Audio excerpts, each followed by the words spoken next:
चाय की चुस्की बिस्कुट साथ में चलती रहती है। 20 लोग मर गए, कोई परवाह नहीं है, कोई चिंता नहीं है, क्योंकि वो अपने नहीं है। लेकिन अगर ये पता चल जाए कि उसी बस में अपने ही थे तो क्या स्थिति हो जाएगी। बोले वृंदावन बिहारी लाल की। तो पांडुरंग ने भगवान कृष्ण से युद्ध का ऐलान कर दिया।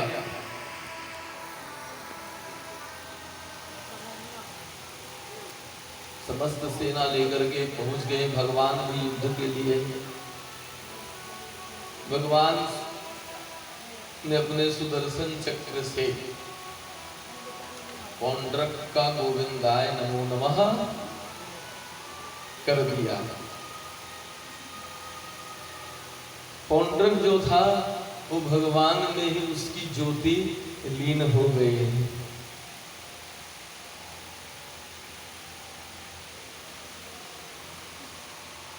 एक बार के बाद काशीराज का भी भगवान ने चक्र सुदर्शन से उद्धार कर दिया। एक हंस और डिंभक नाम के महादैत्य थे, बहुत प्रतापशाली थे। पुष्कर में पुष्कर तीर्थ का वर्णन आया है।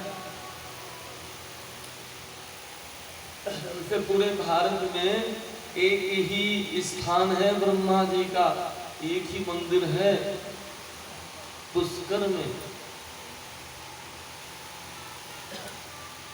ब्रह्मा जी ने वहां तप किया था और ऐसा वर्णन है कि आज भी ब्रह्मा जी पुष्कर जी में ही तप करते हैं।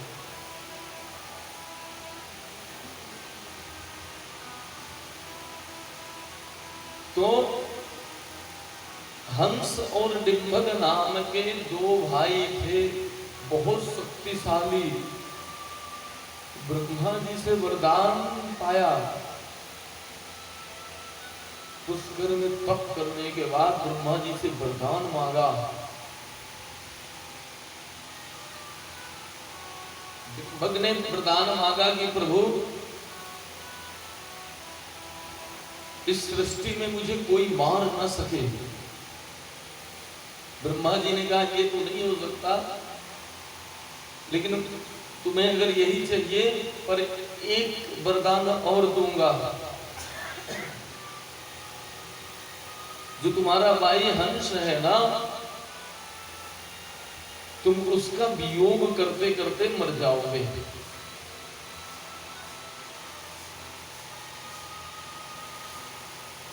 वरदान पूरा हुआ। दोनों भाई में बड़ा प्रेम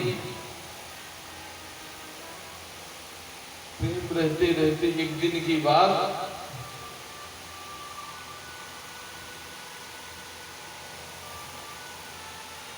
बोले ऐसा करते हैं, चलो स्वर्ग लोक में विजय प्राप्त करते हैं। गए और स्वर्ग लोक में इंद्र को मार के भगा दिया। स्वर्ग लोक में आधिपत्य स्थापित कर लिया। इंद्रादि के देवता पहुंचे दौड़े दौड़े ब्रह्मा जी के पास। हंस और डिंभक ब्रह्मा जी के पास भी पहुंच गए। बोले ब्रह्मलोक भी हमारा। ब्रह्मा जी ने कहा बेटा देख, तुझको वरदान मैंने दिया था, मैं जगत रक्षा करने वाला, जगत की सृष्टि करने वाला ब्रह्मा हूं, इसलिए कम से कम मेरे स्थान को तो छोड़ दे। लेकिन नहीं, विष्णु लोक में कब्जा करने के लिए युद्ध किया। भगवान विष्णु ने युद्ध किया, बहुत भयानक संग्राम हुआ। आकर के पुष्कर में युद्ध हुआ। प्रद्युम्न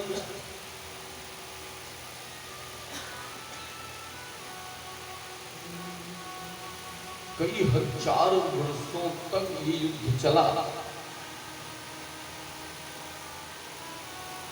ब्रह्मा जी ने कहा प्रभु आप डिंभक को मारिए। अगर आपने डिंभक नाम के राक्षस को मार दिया तो जो हंस है ना वो अपने आप मर जाएगा। इसको ऐसा वरदान मैंने दिया है। भगवान हंस के पीछे पड़ गए, हंस से युद्ध होने लगा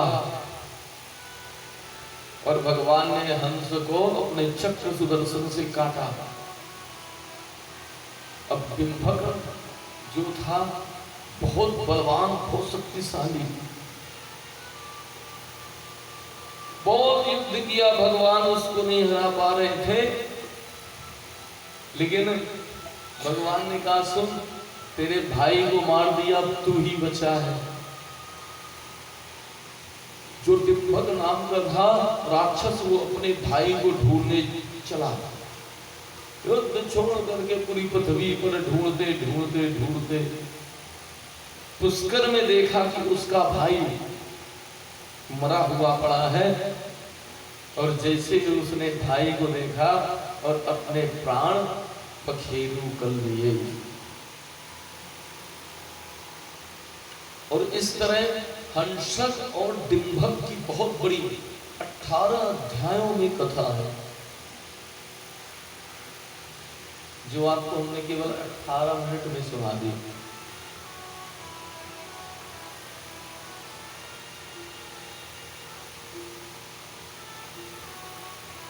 हंसक और डिंभक पिछले जन्म के ये दोनों मधु और कैटव नाम के राक्षस थे।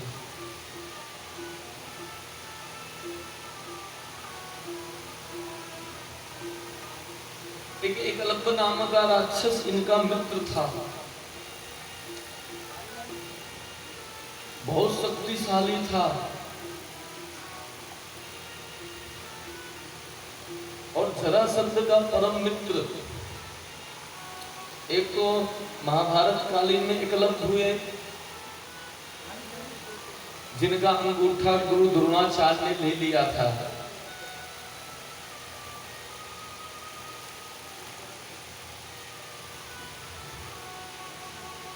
बोले वृंदावन बिहारी लाल की जय।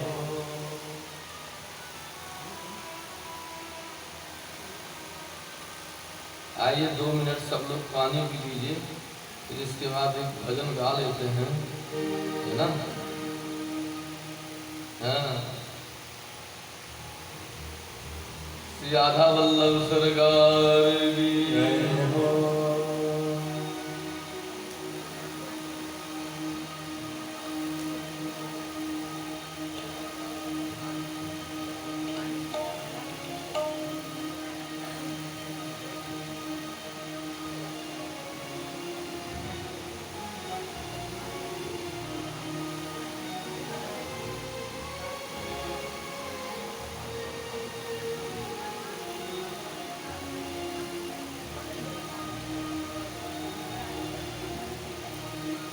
गुलशन में तू है, मीठी मीठी सब ताली बजाएंगे हैं।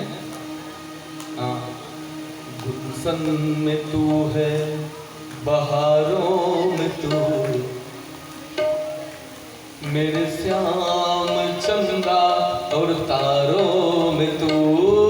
गुलशन में तू है, बहारों में तू, मेरे श्याम चंदा तारों में तू।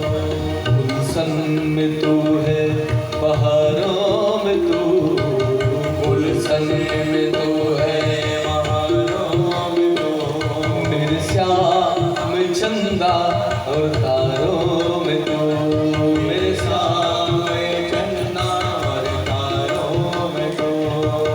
पर्वत में धरती में आकाश में, पर्वत में धरती में आकाश में, पर्वत में धरती के आकाश में, पर्वत में धरती में आकाश में।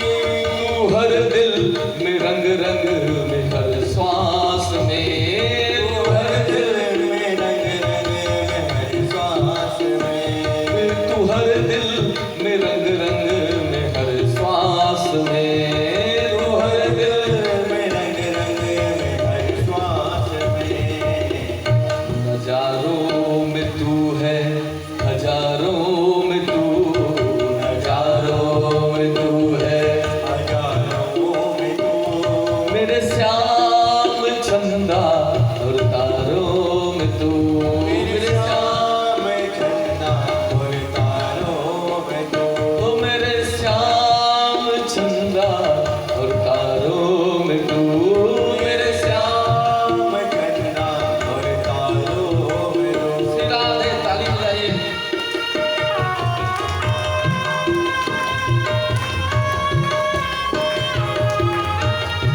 में हर गीत में, भजनों में गजलों में हर गीत में, हारे का साथी तू हर जीत में, हारे का साथी तू हर जीत में, ओ हारे का साथी तू हर जीत में, हारे का साथी तू हर जीत में।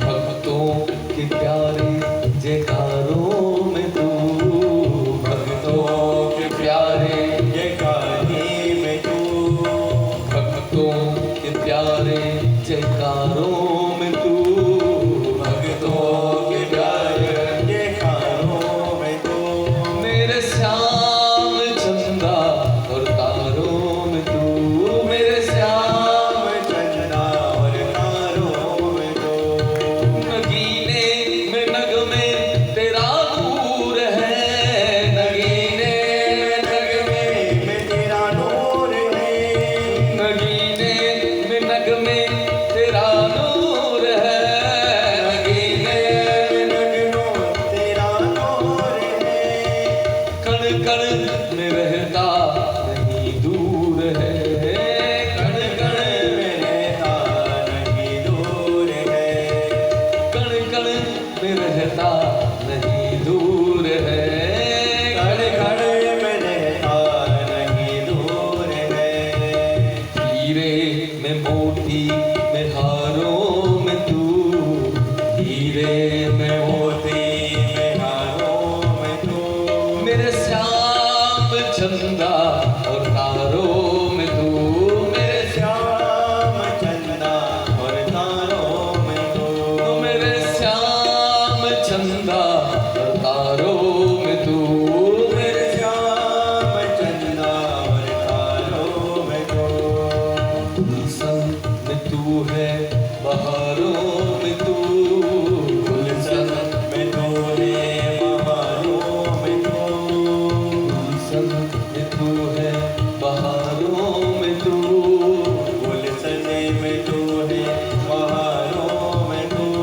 मेरे श्याम चंदा और तारों में तू, जहाँ ज्योति जलती वहीं श्याम है, जहाँ ज्योति जलती वहीं श्याम है, जहाँ ज्योति जलती वहीं श्याम है, जहाँ ज्योति जलती वहीं श्याम है, भक्तों के दिल में तेरा नाम है, भक्तों के दिल में तेरा नाम है, ओ भक्तों के दिल में तेरा नाम है, भक्तों के दिल में तेरा नाम है, दुनिया के हर एक नजारों में तू, दुनिया के हर एक नजारों में तू, दुनिया के हर एक नजारों में तू, दुनिया के हर एक नजारों में तू, मेरे श्याम चंदा और तारों में तू, मेरे श्याम चंदा और तारों में तू, गुलशन में तू है बहारों में तू, गुलशन में तू है बहारों में तू, ओ गुलशन में तू है बहारों में तू, गुलशन में तू है बहारों में तू, मेरे श्याम चंदा और तारों में तू, मेरे श्याम चंदा और तारों में तू, मेरे श्याम चंदा तारों में तू, मेरे श्याम चंदा और तारों, गुलशन में तू सब मम उपजे सब मम उपजाए, क्या उसी की सृष्टि है, जहां देख लो वही दिखाई देगा, यत्र तत्र सर्वत्र त्वयि चमाम पश्यसि।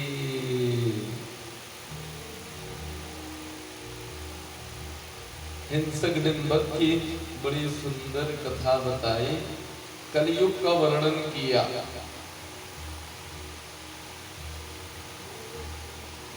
भविष्य पर में कलयुग का बहुत सुंदर वर्णन किया है। कलयुग के लोग कैसे होंगे? कलयुग के लोग मनमौजी होंगे। हरिवंश महापुराण में कहा है, कलयुग में लोग चंचल प्रवृत्ति के होंगे, बात कहीं करेंगे, नजर कहीं रखेंगे और ध्यान कहीं रहेगा। बैठे कहीं रहेंगे, मन कहीं भटकता रहेगा। तुल्य निंदास्तुति मौनी संतुष्टो येन केनचित्। बगल वाली अगर प्रशंसा कर दे, तेरी साड़ी बहुत अच्छी है, और अगर पूछ ले, दूसरी अगर पूछ ले कितनी है, वो बताएगी 10,000 की। अरे कुछ कम कर दे, कितनी की तो नहीं होगी। बस इसी में समय निकल जाएगा।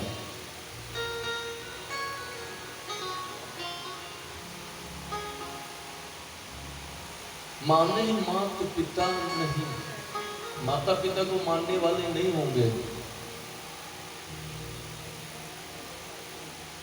अपनी मनमर्जी करेंगे।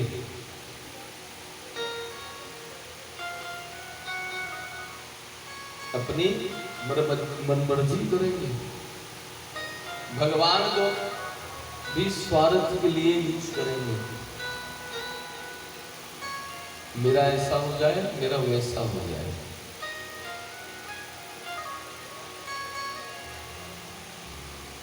कलिप प्रचंड पखंड प्रचंड पाखंड प्रथम प्रभो जही, प्रचंड पाखंड प्रथम जही।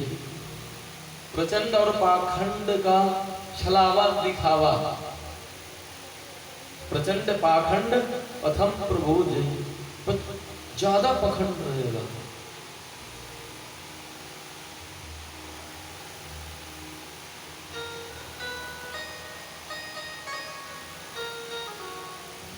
सबका वर्णन दिया है, ब्राह्मणों का भी वर्णन दिया है। मांस खाएंगे, झूठ बोलेंगे, पैसा ठगी करेंगे। जो कलयुग में ज्यादा लंबे बाल रखेगा, जाके नख अरु जटा विशाला, तुलसीदास जी को पढ़िए, जिसके नख बड़े बड़े होंगे। नख है नखून, दरिद्रता का कारण है, बता दे नखून। पूरे प्रसंग में देख लीजिए तो केवल एक ही थी, शूर्पणखा, जिसके बड़े बड़े नखून थे ना, कितने बड़े बड़े नखून थे। और आज कलयुग में देख लो, उसकी कई भतीजी डोल रही है।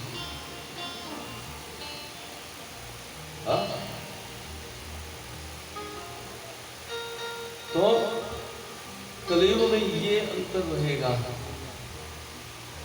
स्वार्थ साधने में। अशुद्धता कोई मानने के लिए तैयार ही नहीं होगा। हम अशुद्ध हैं,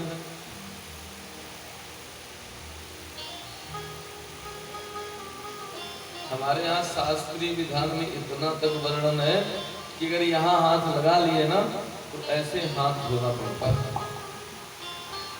हम भी कई बार धोते हैं, आप लोग देखे होंगे। क्या कारण है? ये कोई ग्रंथ नहीं है, ये कोई पुस्तक नहीं है जिसके सामने आप बैठे हो, ये कोई पोथी नहीं है। राम जी को हमने पहले दिन, तुमसर वाले राम जी है ना, तो हमने धीरे से खोल के दिखा दिया, देख लीजिए, हरिवंश महापुराण ही है। हाँ भाई, सोचे इसके अंदर क्या भर रखा है। अभी एक घटना हो गई थी,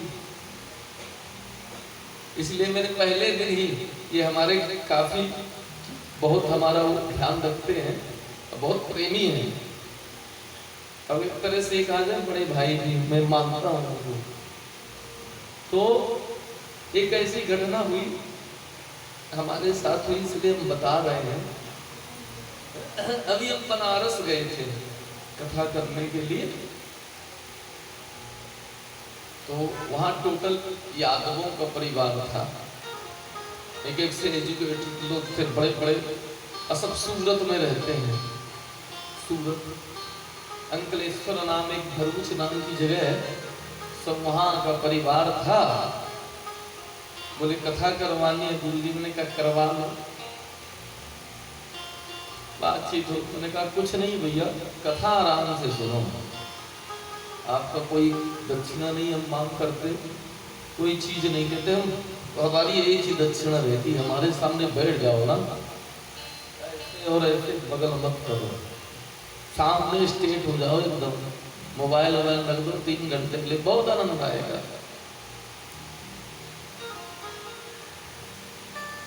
तो वे काफी ज्यादा पढ़े लिखे थे, 55-60 साल के थे। उनके मन में पता नहीं क्या हुआ, शोभा यात्रा निकल रही थी, निकलने ही वाली थी, तो हमारे रूम से भागवत जी उठाते हैं, चले चलते हैं। मुख्य जजमान भी थे, बोले महाराज ये क्या है? हमने कहा भागवत जी हैं, मैं एक बार देखना चाहता हूँ। मतलब पता चल जाता ना भाव कैसा है। हमारे जो आचार्य जी थे खोले, तो क्या था कि एक सादा पेज लगा हुआ था, उसके नीचे भागवत जी जो पढ़ने वाली होती हैं, हम तो अपना इधर उधर चले गए, कुछ करने लग गए, तो एक पेज को निकाल के, तो उनके साथ 2 पेज निकल आए, बड़े पतले होते हैं, पत्राकार भागवत में अलग अलग पन्ने होते हैं। उधर उधर देखने लगे, बोले इसमें कहीं भागवत पुराण तो लिखा नहीं है महाराज। अब आचार्य जी हमारे आचार्य जी ने जो 2 पन्ने थे उसको निकाल के एक हटाया, दूसरा थे श्रीमद् भागवत महापुराण। अब उनको क्या करते आ रहे हैं, ठाकुर जी की कृपा से, हमारा तो कुछ है नहीं, एक गंदी बुलवाती है, वही बुलवाते हैं। हम तो निमित्त मात्रम, जैसे अर्जुन कहते हैं ना, निमित्त मात्रम भव सब साधि, निमित्त मात्र। साथ में हरिवंश महापुराण है, तो थोड़ा ग्रंथ भी रखना पड़ता है, और पूरा, क्योंकि ये दूसरी कथा है जीवन की। पहली उज्जैन में सुनाई थी सन 2009 में, सन 2009 में। उसके बाद से ठाकुर जी की ऐसी कृपा हुई कि माता जी बैठी हैं, 3 बार टिकट बन के कैंसिल हो गई। हाँ, 3 बार कथा कैंसिल हो गई टिकट बन के। तीनों, अच्छा क्या होता है, हमारा नियम है भागवत जी को छोड़ के अन्य पुराण में हम अध्ययन करते हैं, क्योंकि भागवत जी तो कंटिन्यू है, हमारा कंटिन्यू है, बहुत सालों से कर रहे हैं, तो बाकी के जितने पुराण हैं अध्ययन करना पड़ता है। 5-7 पुराण की कथा कर चुके हैं। तो 7वें दिन की बात, 7वें दिन जब वो आए, अच्छा बिल्कुल नास्तिक थे, घर में पितृदोष था, जब भागवत की कथा करवाई थी, 7वें दिन आके पूरी हिस्ट्री बताई। गुरुदेव, मेरे मन में शंका थी कि आपने इस पेटी में क्या रख रखा है, भागवत जी रख रखी है कि कुछ और रख रखा है? तो कहने का मतलब ये कोई ग्रंथ नहीं है, कि साक्षात भगवान विष्णु का स्वरूप आपके सामने विराजमान है। और जब भगवान के सामने जाओ ना, तो निर्मल मन जन सो मोहि भावा, मोहि कपट छल छिद्र न पाओ, एकदम शांत बैठ जाओ, अपने जीवन को एकदम साइलेंट कर लो। 3 घंटा बड़ा मजा आएगा। 2-4-6 घंटा मोबाइल ना चलाओ, आनंद ही आनंद मिलेगा। अरे मैं हूं आनंद, आनंद मेरा, आनंद सिवा यहाँ और कुछ नहीं, मुझे मेरी मस्ती कहाँ लेके आई। किसी से उनकी मंजिल का पता पाया नहीं जाता, जहां है वो फरिश्तों से वहां जाया नहीं जाता। उनको एक बार पुकारो तो बैठो सामने, ए मोबाइल, ये बात कितनी बात, जीवन में बातें नहीं खत्म होगी, बात खत्म नहीं होने वाली, हम खत्म हो जाएंगे लेकिन हमारी बात खत्म नहीं होने वाली।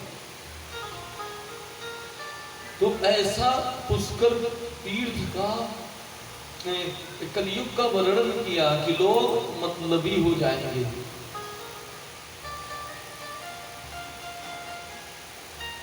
जिनके नख जटा विशाल होंगे ना, उन्हीं को लोग कलयुग में तापसी मानेंगे, असली भी नहीं बचा पाएंगे। ज्यादा बड़ी बड़ी दाढ़ी बना लिया, जटा नख रख लिए, थोड़ा सा महाराज करवा लिया, सबके बारे में कहा, हम अपने बारे में क्यों छोड़े। धूम प्रचंड पाखंड पथम प्रभोजयी, प्रचंड ने बहुत कड़ा पाखंड की ओर लोग जाएंगे, अब पाखंड की पूजा होगी। ये कलयुग का है, अतः प्रचंड पाखंड से बचे। जो रियल में सच है उसको जानने की कोशिश। विद्वान पुरुष अलग दिख जाता है और पाखंड अलग दिख जाता है, केवल एक बार देखने की बात है। ये तो आप में क्षमता होनी चाहिए, हम पहचाने कैसे।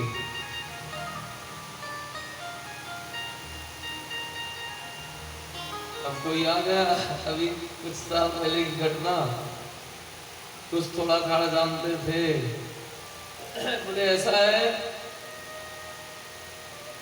अपना सोना दे दो, 5-7 कोई बाबा जी आएगा, मैं सिद्ध करके दे देता हूँ। माताएं अपनी चैन दे दी, 200-250 ग्राम सोना लिए चल रही है। अतः इस तरह के पाखंड को पहचानना भी बहुत जरूरी है।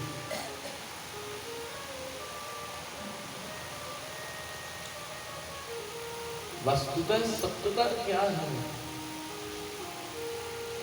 और ये बुद्धि की गुणवत्ता होनी चाहिए कि हम सत्य को कहां तक पहुंचाएंगे।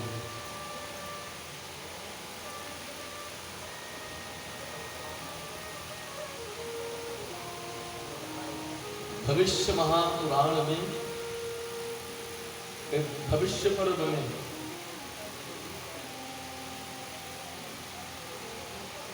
जो कलयुग का वर्णन दिया है वो बहुत दिव्य है।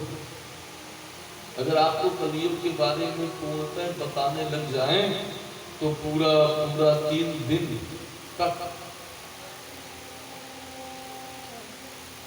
इसलिए सत्यता को पहचानो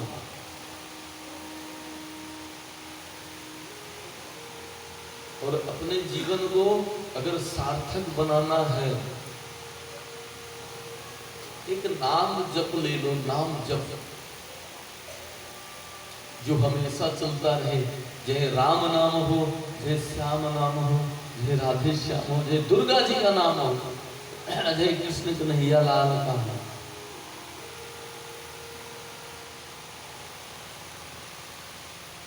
वृंदावन बिहारी लाल की।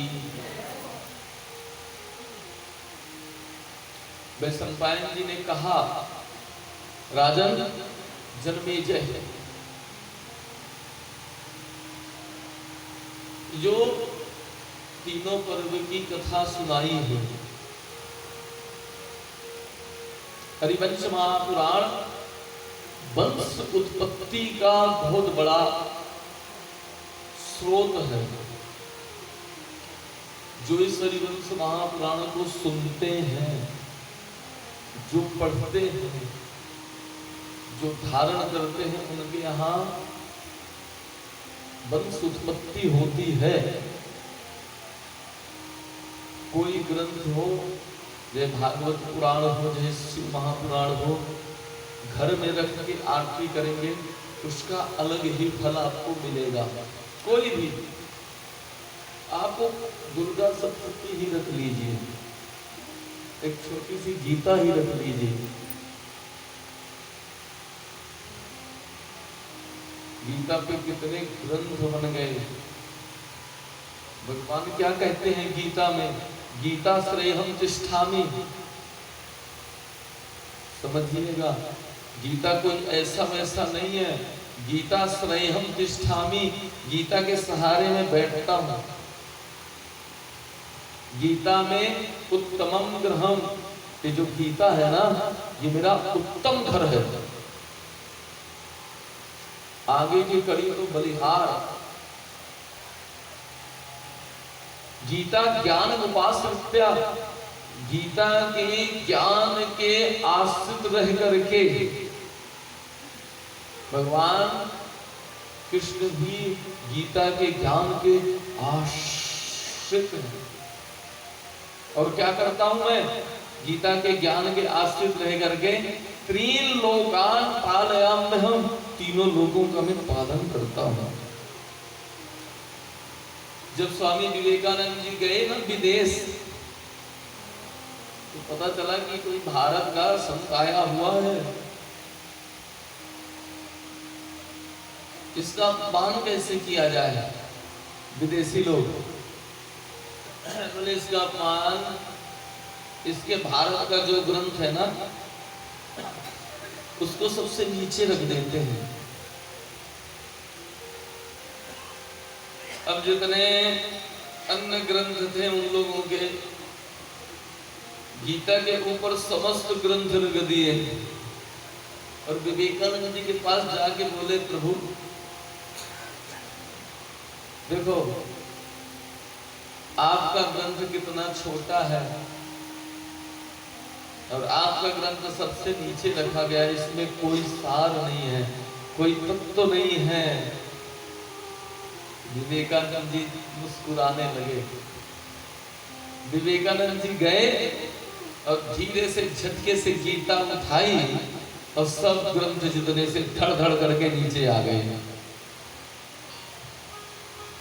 विवेकानंद जी का बोले, सुनो, ये गीता में ही इतनी ताकत थी कि आपके समस्त ग्रंथों को संभाले हुए हैं, समस्त ग्रंथों को संभाले हुए हैं।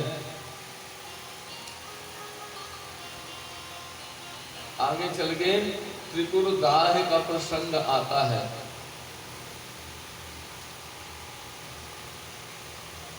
इस तरह जन्मेजय जी को वैशंपायन जो व्यास जी के शिष्य हैं, उन्होंने 7 दिन तक पूरी कथा सुनाई। 10 मिनट आप लोग बहुत सावधानी से पूरे हरिवंश महापुराण में क्या क्या है विषय सूची, इसको सुनने से आपको पूरा 7 दिन की कथा का श्रवण का फल मिल जाएगा।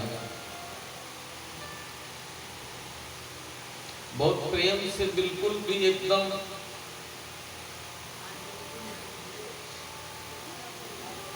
सबसे पहले हरिवंश महापुराण में प्रथम दिन आप लोगों ने सुना,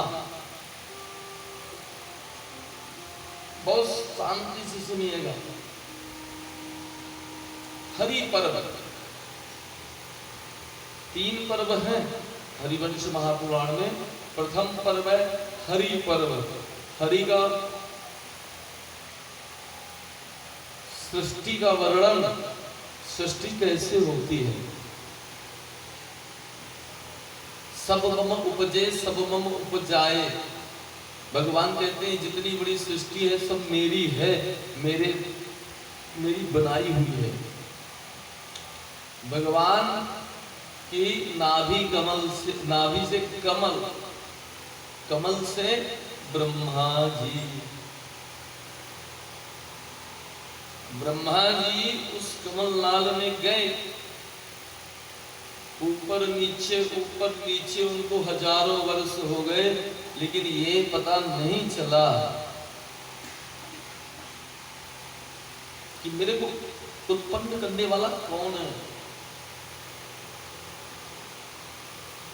भूत सृष्टि का वर्णन है, सृष्टि वर्णन में भूत सृष्टि जो मैंने बताया था, शंकर जी ने भूत प्रेत इत्यादि सृष्टि करी। इसके बाद बेन का चरित्र आपने सुना, अंग अंग के बेन के राजा पृथु, बोले पृथु जी महाराज की। एकादशी कल है, आज ही मना लिए क्या? कितने लोग रहते हैं? वाह, बहुत अच्छा। खैर आप लोगों को एकादशी रहने की कोई जरूरत नहीं है। एकादशी रह लिया करो देवियों। एकादशी का बहुत बड़ा महत्व है, बहुत बड़ा। एकादशी है क्या, इसी में बता दें आपको। मना षष्ठानि इंद्रियाणि प्रकृतिस्थानि करसति शरीरम यदवाप्नोति यच्चाप्युं क्रमति ईश्वरा। 5 ज्ञानेन्द्रिया, 5 कर्मेंद्रिया और 1 मन। कितने हो गए? 5 दूनी 10, 1 11। जिह्वा चाहती है कि बढ़िया चकाचक रसमलाई आ जाए, फिर गुपचुप भी आ जाए। कान क्या चाहते हैं? मस्त मस्त गाना सुने। आंख क्या चाहती है? मस्त गंगूबाई देखें। हाँ। नाक क्या चाहती है? वीआईपी परफ्यूम हो, चकाचक।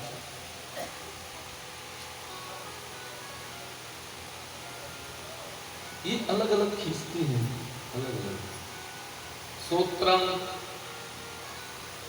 सोत्रम, चक्षु, स्पर्श, जिह्वा, घ्राण, मेरुचा, ये 5 ज्ञान इंद्रिय हैं। आपको अलग अलग, इनको कभी जीवन में आपको संतुष्ट नहीं कर सकते। इनको जीवन में कभी संतुष्ट कर ही नहीं सकते, कुछ भी कर लो। 5 ज्ञानेंद्रिय, 5 कर्मेंद्रिय और 1 मन। इसलिए एकादशी जरूर रहना चाहिए। मन एवं मनुष्याणाम कारणम बंध मोक्षयोः। मन ही तो है आपको बंधन और मोक्ष प्राप्त करा देगा। बेन की कथा है, मनु के वंश का वर्णन है। धुंधुमार और एक गालव ऋषि थे।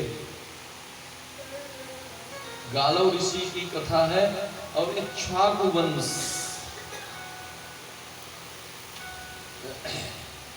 गीता आज की नहीं है, इक्ष्वाकु का नाम सुनने से, स्मरण करने से एक चीज आ गई याद। गीता कृष्ण ने इसके पहले राजा इक्ष्वाकु हुए हैं। इक्ष्वाकु कौन थे? राजा राम जी के वंशज, और गीता में लिखा है इमं विवस्वते योगम। सूर्य भगवान के पुत्र थे इक्ष्वाकु, उनको भगवान विष्णु ने गीता सुनाई थी। सतयुग की है, लेकिन सतयुग और त्रेता में लोग इतने ज्ञानी होते थे कि गीता शास्त्र की ज्यादा आवश्यकता नहीं पड़ी। कलयुग में भगवान ने पूरे गीता को, वही गीता का ज्ञान अर्जुन को दिया। गीता में ही लिखा है, जो पढ़ते हैं गीता पढ़ लेंगे। 6वें अध्याय में है,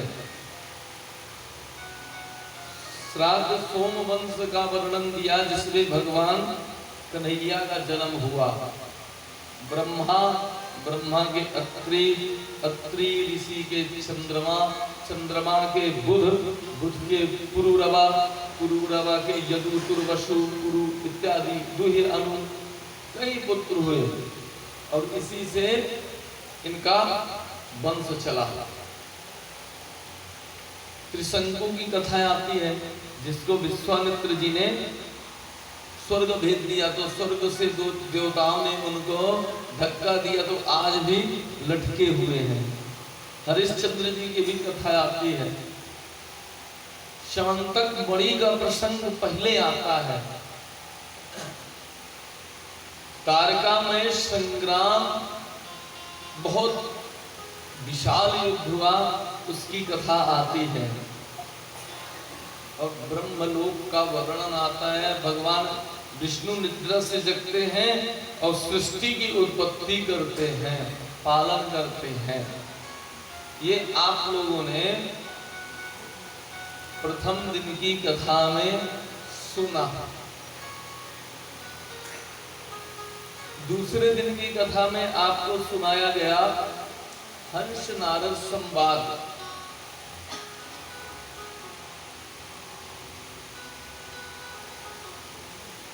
एक हंस नाम के ऋषि थे, जिन्होंने कंस के अत्याचार का वर्णन नारद जी से किया था। और नारद जी जाकर के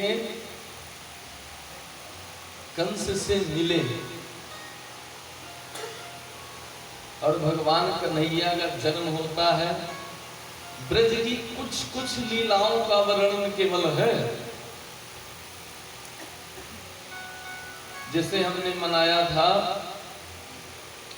पूतना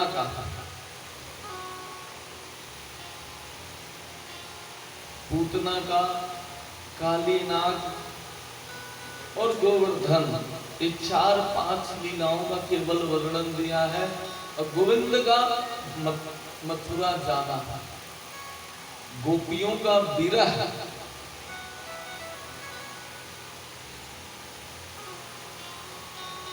कंस इत्यादि पर कृपा, उपजा इत्यादि पर कृपा, और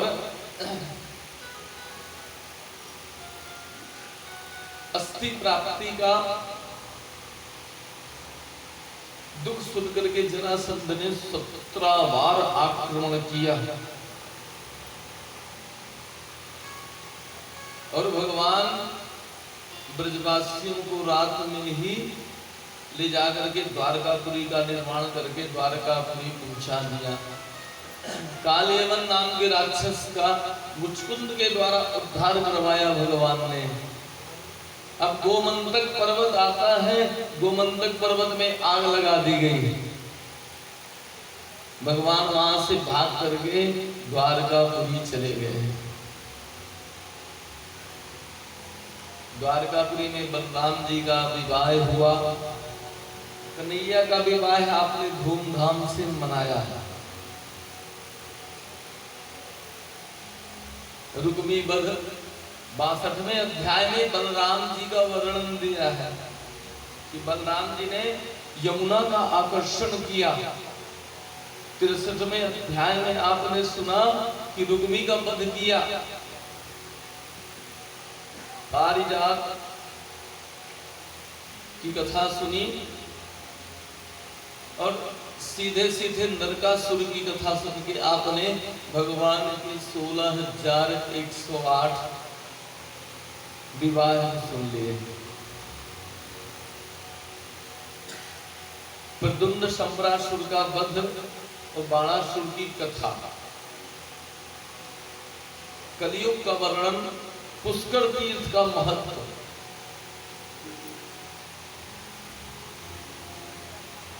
पुष्कर तीर्थ जो है तप करने के लिए है। अगर वहां जाकर के बैठ करके साधना की जाए, कई राक्षसों ने पुष्कर तीर्थ में जाकर के तप करके ब्रह्मा जी को प्रसन्न किया। आज ब्रह्मा जी एक रूप से पुष्कर तीर्थ में ही रहते हैं।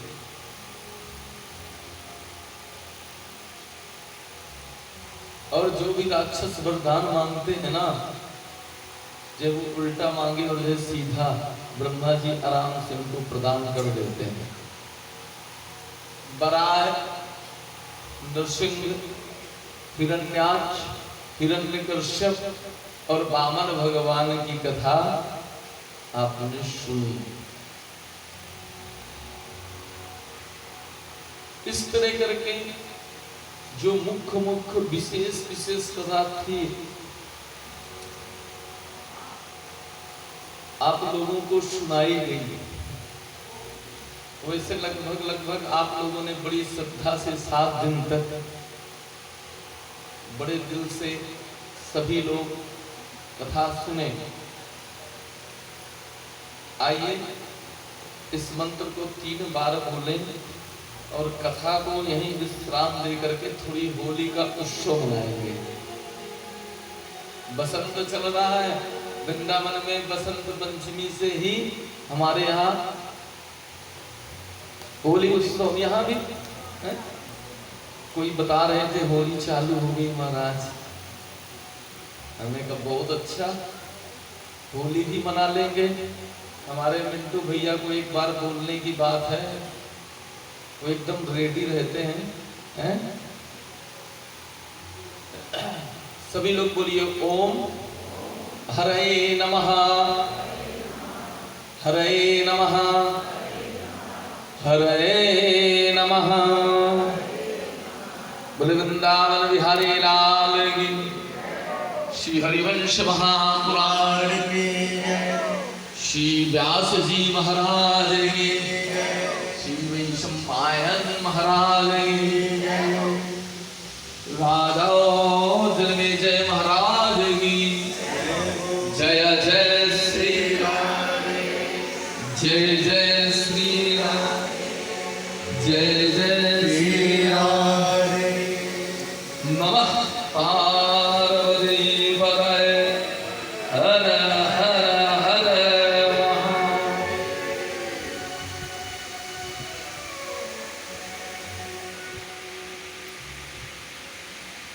आप लोगों ने 7 दिन तक बहुत हमारे मुख्य मेजबान श्री मामराज जी कंसल मिंटू भैया को तो हम कह ही नहीं सकते। 7 दिन कोई चीज बोली है,